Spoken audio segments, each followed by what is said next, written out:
हाँ या ना में बताना। क्या भारत का संविधान ये नहीं कहता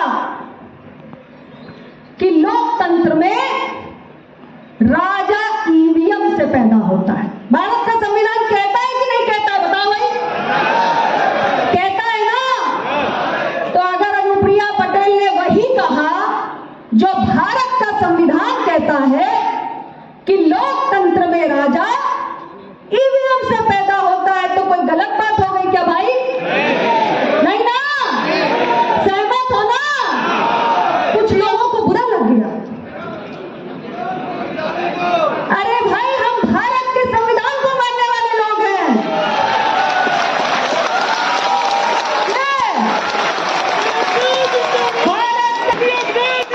और इस संविधान की शपथ लेके अनुप्रिया पटेल सांसद है। इस संविधान ने हमें ये कहने का अधिकार दिया है कि लोकतंत्र में राजा ईवीएम से पैदा होता है। शपथ लेने की एक स्थापित परंपरा है, स्थापित परंपरा। एक शपथ का मूल ड्राफ्ट होता है, ओरिजिनल ड्राफ्ट।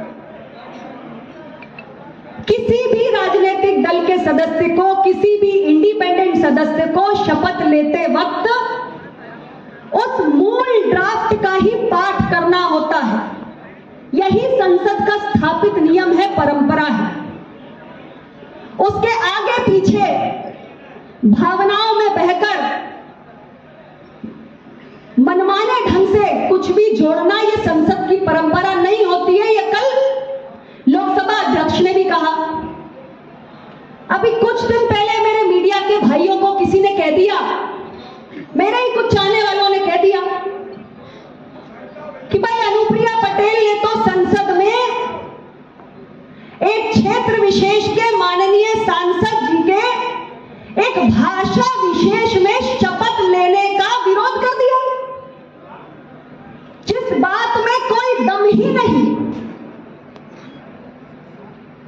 संसद में मराठी, कन्नड़, उर्दू, अंग्रेजी, हिंदी, तमिल, जिस भाषा में आप शपथ लेना चाहे ले सकते हैं। बस आपको मूल ड्राफ्ट पढ़ना होता है, आगे पीछे कुछ नहीं लगाना होता है। और मैंने उस वक्त में संसद में मौजूद थी। मैंने जो हमारे प्रोटेम स्पीकर शपथ दिला रहे थे उनको आग्रह किया कि दोनों तरफ के सांसदगण, पक्ष विपक्ष, जो भी शपथ के मूल पाठ के अतिरिक्त कुछ भी कह रहे हैं उन्हें आप मना करें, रोकें। जो सदन का नियम है, सदन की परंपरा है, उसका पालन हो।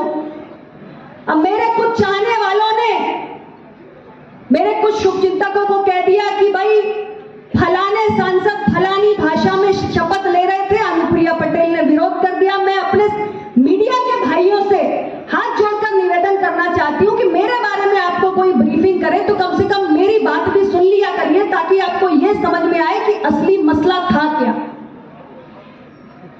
अपना दल हर भाषा का सम्मान करने वाला दल है और 2010 से लेकर 2024 14 साल हो गए अनुप्रिया पटेल को।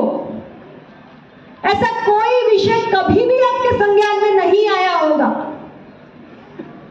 तो ये एक झूठ ब्रिगेड होती है, उसके पास कोई काम नहीं होता सिवाय झूठ के किले खड़े करने के। ऐसे लोगों से भी सावधान रहने की जरूरत है।